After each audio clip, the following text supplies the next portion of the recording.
disciplines for success. What's at the core of achieving the good life? The major key to the good life. The major key is not in learning how to set goals. It is not in learning how to better manage your time. It is not in mastering the attributes of leadership. Every day in 1,000 different ways, we are trying to improve ourselves by learning how to do things. We spend a lifetime gathering knowledge in classrooms, in textbooks, in experiences. Now, if knowledge is power, if knowledge is the forerunner to success, then why do we fall short of our objectives? Why, in spite of all our knowledge and in spite of our collective experiences, do we find ourselves aimlessly wandering, settling for a life of existence rather than a life of substance? There may be many answers to this question. Your answers may be different than your associates or your spouses or your friends. While there may be many answers to this question, the fundamental answer is the absence of discipline. Applying all that we know. That's the key word, discipline. Self-discipline. We might add one more word here, consistent. Consistent self-discipline. It doesn't really matter how smart you are or how much you know if you don't use it.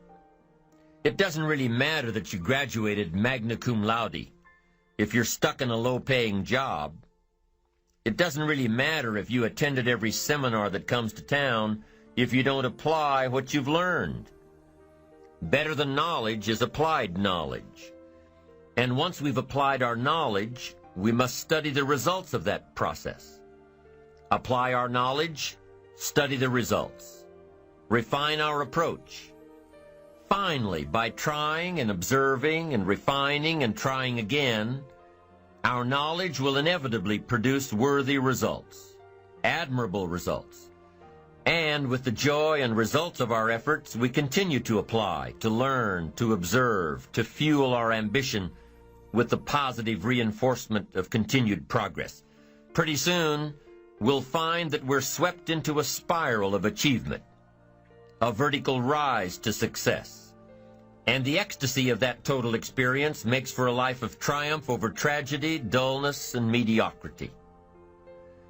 But for this whole process to work for us, we must first master the art of discipline, self-discipline, consistent self-discipline. It takes consistent self-discipline to master the art of setting goals, to master the art of time management, to master the art of leadership, to master the art of parenting and relationships. If we don't make consistent self-discipline part of our daily lives, the results we seek will be sporadic and elusive. It takes a consistent effort to truly manage our valuable time, or we'll be consistently frustrated. Our time will be eaten up by others whose demands are stronger than our own. It takes discipline to conquer the nagging voices in our minds, the fear of failure, the fear of success, the fear of poverty, the fear of a broken heart.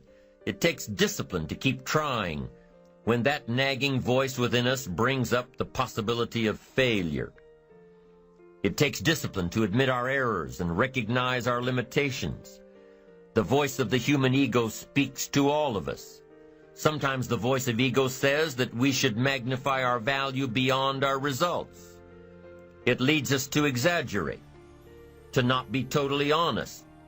It takes discipline to be totally honest, both with ourselves and with others. Be certain of one thing: every exaggeration of the truth, once detected by others, destroys our credibility and makes all that we say and do suspect. As soon as a business colleague figures out that we tend to exaggerate, guess what? They'll always think we exaggerate, and they'll never quite hold us in the same regard again. Never. The tendency to exaggerate, distort, or even withhold the truth is an inherent part of all of us. It starts when we're kids. Johnny says, "I didn't do it. I didn't do it." Well, maybe Johnny didn't do it, but he probably had something to do with it. And then it continues when we're adults. exaggerating the benefits of a product to make a sale, exaggerating our net worth to impress old friends, exaggerating how close we are to closing a deal to impress the boss. And only an all-out, disciplined assault can overcome this tendency. It takes discipline to change a habit, because habits are formed a little bit each day, every day, every day. Once habits are formed, they act like a giant cable. They act like a nearly unbreakable instinct that only long-term disciplined activity can change. We must unweave every strand of the cable of habits slowly and methodically until the cable that once held us in bondage becomes nothing more than scattered strands of wire. It takes the consistent application of a new discipline, a more desirable one to overcome one which is less desirable. It takes discipline to plan. It takes discipline to execute our plan. It takes discipline to look with full objectivity at the results of our applied plan. And it takes discipline to change either our plan or our method of executing that plan if the results are poor. It takes discipline to be firm when the world throws opinions at our feet. It takes discipline to ponder the value of someone else's opinion when our pride and our arrogance leads us to believe that we are the only ones with the answers. With this consistent discipline applied to every area of our lives, we can discover untold miracles and uncover unique possibilities and opportunities. Now, if discipline is the key word and if discipline is the key action, then what exactly is discipline? One good answer might be that discipline is a constant human awareness of the need for action and a conscious act by us to implement that action. Discipline is an awareness of the constant need for action and a conscious act to implement that action. If our awareness and our implementations occur at the same time, then we begin a valued sequence of disciplined activity. Now, here's the other side of discipline. If there's considerable time that passes between the moment of awareness and the time of our implementation, then that is called procrastination. Procrastination, doing it tomorrow instead of today. Procrastination, an almost exact opposite of discipline. The voice within us says, get it done. Discipline then says, do it now. Do it to the best of your ability, today, tomorrow, and always, until finally the worthy deed becomes instinctive. Procrastination says later, tomorrow, whenever I get a chance. Procrastination also says do what is necessary to get by or to impress others. Do what you can, but not what you must. In every circumstance we face, we are constantly presented with these two choices. Do it now or do it later. Discipline and procrastination. A choice between a disciplined existence bearing the fruit of achievement and contentment or procrastination, the easy life for which the future will bear no fruit, only the bare branches of mediocrity. The rewards of a disciplined life are great, but they're often delayed until some time in the future. The rewards for the lack of discipline are immediate, but they are minor in comparison to the immeasurable rewards of consistent self-discipline. An immediate reward for lack of discipline is a fun day at the beach. A future reward of discipline is owning the beach. For most, we choose today's pleasure rather than tomorrow's fortune. So how can you get rid of the easy distractions? How can you keep your mind on what you're trying to do? How can you keep an attitude of doing it all and doing it now? How can you make the choice of discipline over procrastination? How can you stay focused on your ambitions? How can you avoid conversations at the water cooler? You can keep your focus on your work. You can get it done today instead of tomorrow. You've got to really work on your consistent self-discipline on a daily basis, or you'll find yourself distracted, distracted by negative thoughts, distracted by negative people, distracted by water cooler chatter, and pretty soon, depending on the type of people you've associated with, distracted by your doubts within yourself. Never underestimate the power of influence and associations, and never underestimate the power of your own consistent self-discipline. Now let's take a closer look at discipline, at the 3 steps to becoming disciplined. First, true discipline is not the easiest option. Most people would rather sleep until 10 o'clock than get up at 6. It's easier to go to bed late, sleep late, show up late, leave early. It's easier not to read. It's easier to turn on the television than to open a book. It's easier to do just enough than to do it all. Waiting is always easier than acting. Trying is always easier than doing. Imagine what life would be like if we didn't have to make our bed in the morning, or keep our garage clean, or pay our taxes, or show up for work tomorrow. Wouldn't it be fascinating if we didn't have to do these things? Wouldn't it be fascinating? What do you suppose would become of us? You're right. Not much. For whatever the reason, the system we live in and contribute to is designed to make the easiest things in life the most unprofitable. Profitable seems to be the most difficult. Our world is and always will be a constant battle between the life of ease and its momentary rewards and a life of discipline and its far more significant rewards. Each has its own price, the price of discipline or the price of regret. We will pay one or the other. What we wish we had done is the voice of regret, speaking in a sorrowful tone at a time when there is no going back. This is regret. No second chance. No what would I do differently. Choose one or the other, but both will have their price, the price of discipline or the price of regret. One costs pennies, the other a fortune. Dostoevsky said, "There are hundreds of young men who would die for the truth, but very few who would spend 5 years studying to know what the truth is." Dying for the truth is much more dramatic than the discipline of studying it one little piece at a time, one day at a time, 1 month at a time. But in the big picture, is dying for the truth really easier than adhering to the daily disciplines? The first lesson of discipline is that it isn't the easiest option. The second lesson of discipline is that it's a full-time activity. And we've said that the best form of discipline is consistent self-discipline. You see, the discipline that it takes to make your bed every day is the same discipline necessary for success in the world of business. The discipline to organize your garage is the same discipline to organize your business.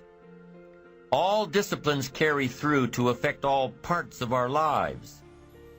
If we're disciplined in just one area and lazy in another, guess what? Pretty soon the lazy side will creep in and destroy the disciplined side.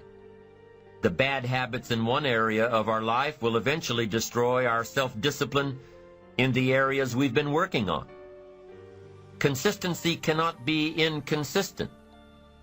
Discipline is the mind being trained to control our lives.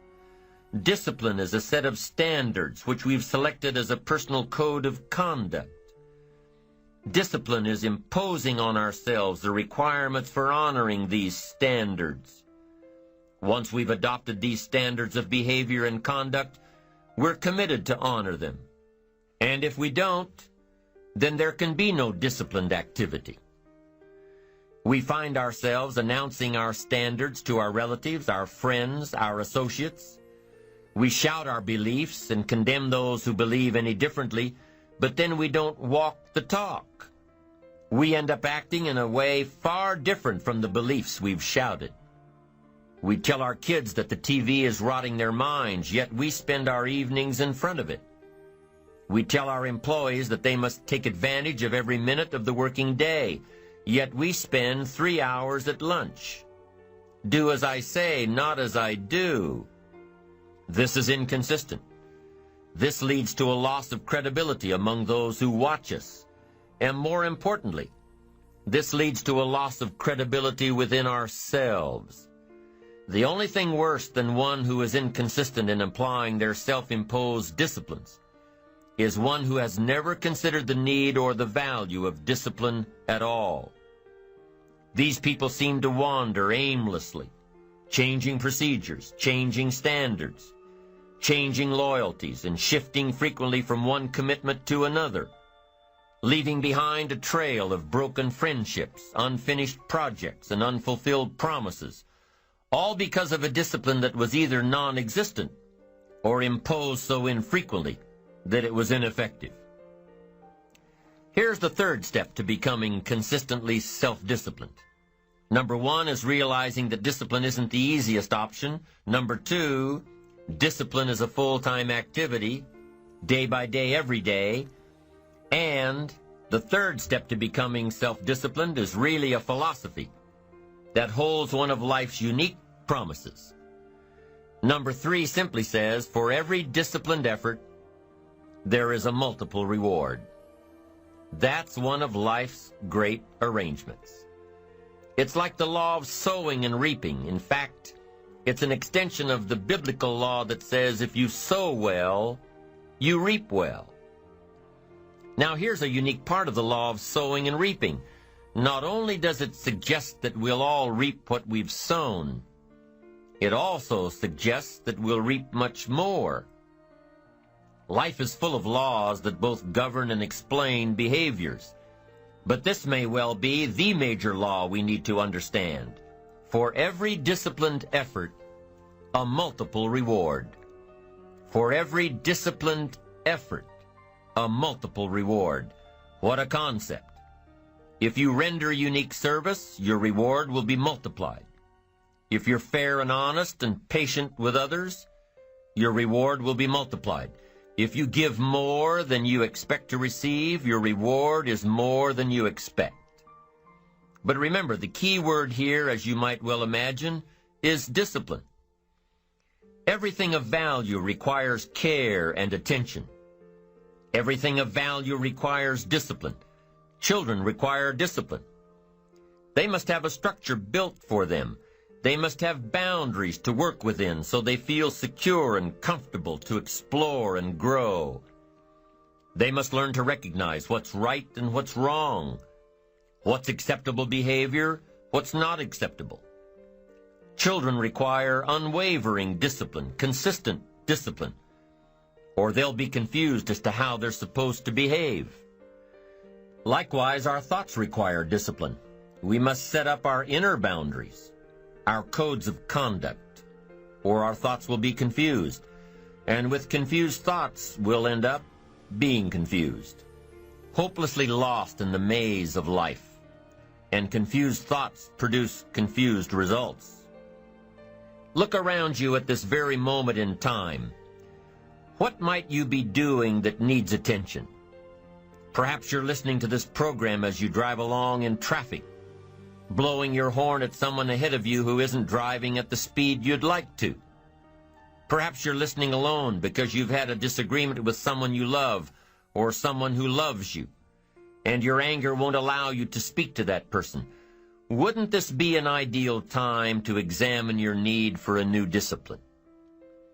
Perhaps you're on the brink of giving up or starting over or starting out, and the only missing ingredient to your incredible success story in the future is a new and self-imposed discipline that will make you stay longer and try harder and work more intensely than you ever thought you possibly could. The most valuable form of discipline is the one that you impose on yourself.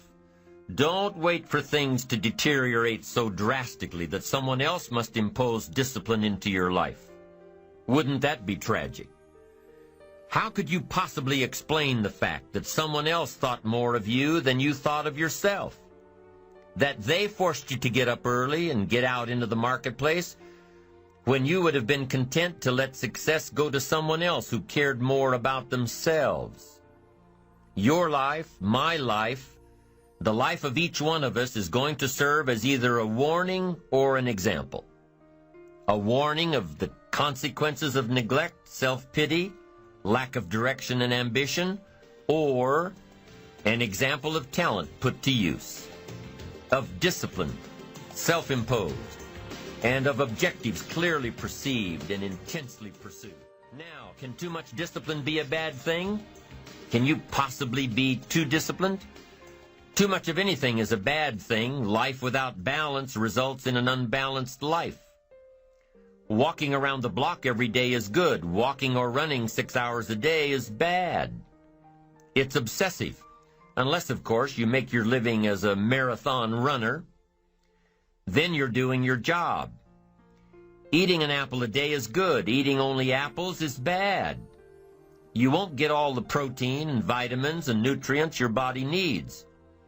Working hard, burning the midnight oil, doing it until is good.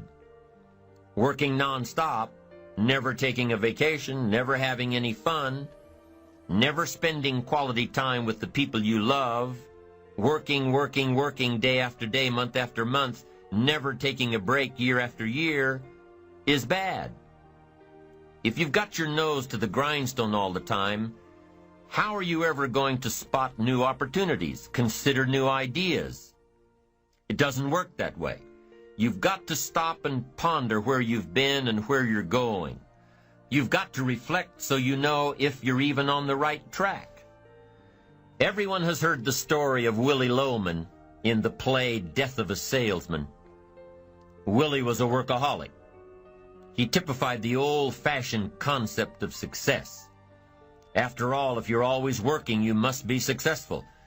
No, it doesn't work that way. For workaholics, there's never enough work. They can work 10, 12, 14 hours a day, take 2 jobs, work them back to back. The only satisfaction is fighting off sleep, denying life's pleasures, getting more tasks done. Some people are impressed with this type of behavior. But just because a workaholic spends too much time working, that doesn't mean he or she ends up with the most money. These people are generally more task-oriented than results-oriented. They're busy being busy, not busy being productive. Workaholics generally end up alienating their families, losing their health, facing a crisis of values. Now, wouldn't you prefer a life of productivity rather than a life of tasks? Of course. When you schedule your time and take advantage of your time, you can work smarter instead of working longer, and you'll probably end up getting more done than the workaholic, and still have time for other things in life. Enlightened self-interest says, I will look for new ways to work smarter by focusing on doing more per hour instead of doing more hours. It says I will run my day so my day doesn't run me. Enlightened self-interest also says that a life worth living comes from a life of balance and moderation. Too much of anything, even good things, will sooner or later throw you off track. Now, here's a key technique that you can use in your life to help keep you on the right track. This technique is called visual chain thinking. Ambitious people don't see each step toward their goals as a singular step. Each discipline as a singular discipline. Each project as a singular project. Each sale as a singular sale. With everything they do and with every discipline they adhere to, they see it all as part of a chain. A link in the chain of events and actions that will lead them to their final destination. Every action and every discipline today is a link in the chain. Every action and every discipline tomorrow is a link. Every action and every discipline in the future is a link. When you can see that every link in the chain will eventually lead you to the things you want most out of life, to the person you want to become, then you won't grow discouraged or fearful or impatient with today. When you can see where you're going through visual chain thinking, even on the toughest days, you'll keep building your ambition by knowing where you're going, not just where you are today. Part of this visual chain thinking is built when you decide on your direction, when you can see where you're going to end up before you get there, when you can see California while staring at the east side of a 14,000-foot mountain. And building your visual chain of thought begins when you have well-defined plans for your career, your family activities, your investments, and your health. Your plans and goals are your visual chain, knowing where you're going before you get there. Develop a plan, a game plan. It's ironic how we all understand the importance of mapping out a strategy for a football game or a basketball game. Not one professional team in the world begins a game without a complete strategy. But few of us take the time to map out a strategy for our lives, a game plan. But it's important. Here's the first rule for your game plan of life. Don't start your day until you have it finished. Don't begin your activities of the day until you know exactly what you plan to accomplish. Don't start your day until you have it planned, and do this every day. I know all this writing takes time and a disciplined effort, but remember that value is the fruitful result of discipline, not hope. Once you've mastered the art of planning your day, you're ready for the next level. Don't start your week until you have it finished. Don't begin your activities of the week until you know exactly what you plan to accomplish. Don't start your week until you have it planned. Just imagine what life would be like if you took time out of every Sunday to plan your week. Come Friday, you won't be saying, "Boy, did this week fly by. Where did it go? What did I do?" No, if you plan your week before you start it, you'll know exactly what you want to do, what you want to accomplish, what you need to work on. If you learn to plan your days as part of your overall game plan for the week, the parts will fit much better. Your days will be better, more effective. You'll be working smarter, not harder. And when you've learned to plan your week, guess what? You've got to plan your month. Don't start your month until it's finished. By developing a game plan for your days, your weeks, your months, by developing and following your game plan, your days and weeks and months all become part of a bigger plan, a bigger design, a long-term view of your life, a visual chain. You'll start gaining a greater perspective of it all because you are planning. It takes great discipline on your part, but it will soon lead to a new habit, a habit of mastering your time, a habit of discipline that will lead you to the good life. Now, if visually seeing the future is new to you, if you've never developed a game plan before, let me offer a few tips. There are two things that you need to understand before you create a game plan. Number one, a game plan, a visual chain of your future, is like a spreadsheet. Instead of listing numbers, you list activities. It's like a to-do list. And number two, the technique of developing a game plan can be used for a single day, a single project, or a variety of projects that are happening simultaneously. Here's how you do it. First of all, you need to buy a pad of graph paper.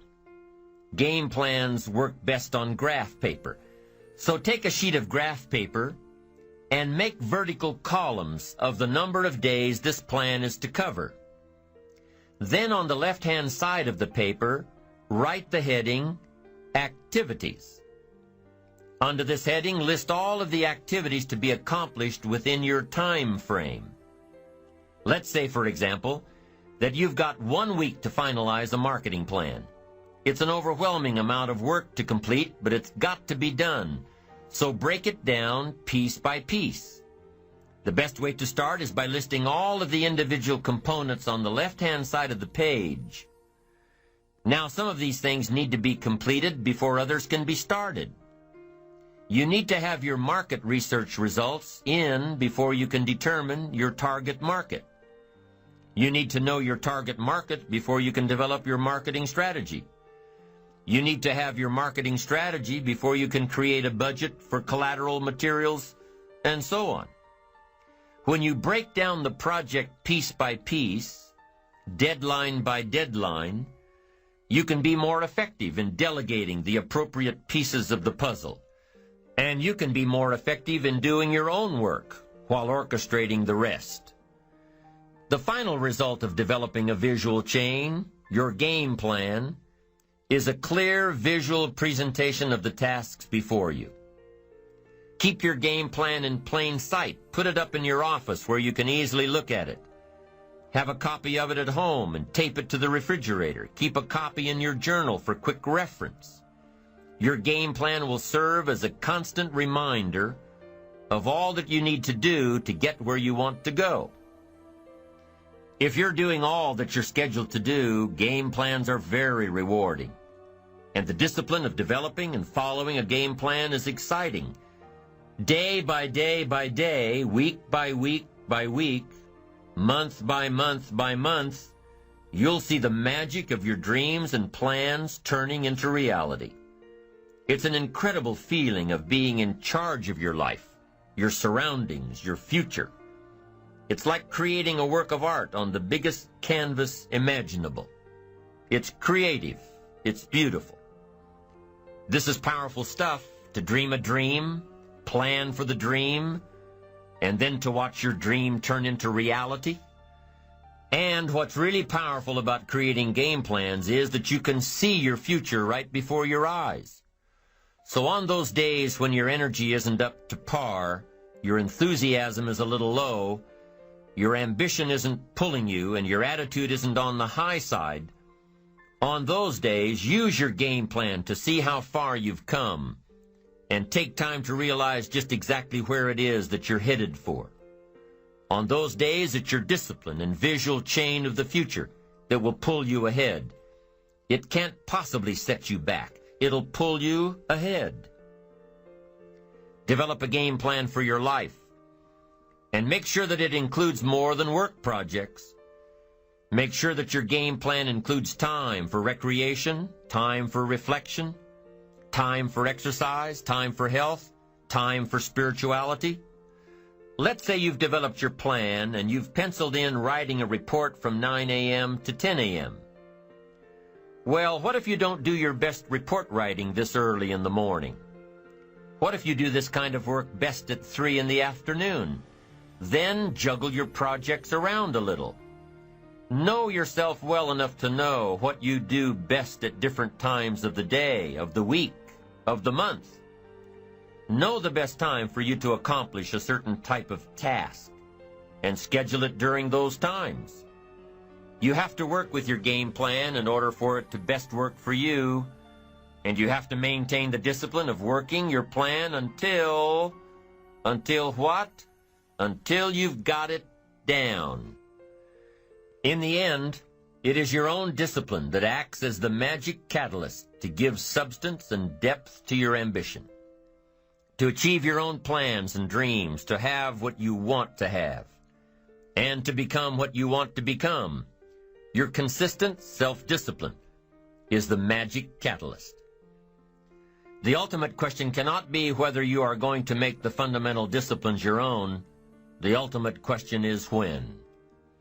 With the intense and consistent application of worthy disciplines, we have the individual and collective capacity to change ourselves, our incomes, our attitudes, our lifestyles, and our effect on other people.